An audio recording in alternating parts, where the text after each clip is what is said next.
Kriza COVID-19 opozarja na solidarnost med ljudmi.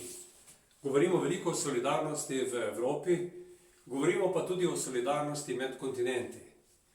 COVID-19 je pokazal, kaj pomeni globalizacija, kako se kar naenkrat svet ustavi.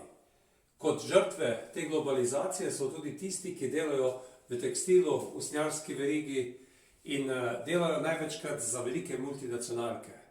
S padcem prodaje so se multinacionalke odločile za najbolj enostaven način rešitev problema. Odpoved naročil in s tem povzročile velike probleme ljudem v Aziji, Bangladešu, ki dneve in noči, starejši, pa tudi otroci, delajo za profite teh velikih multinacionalk.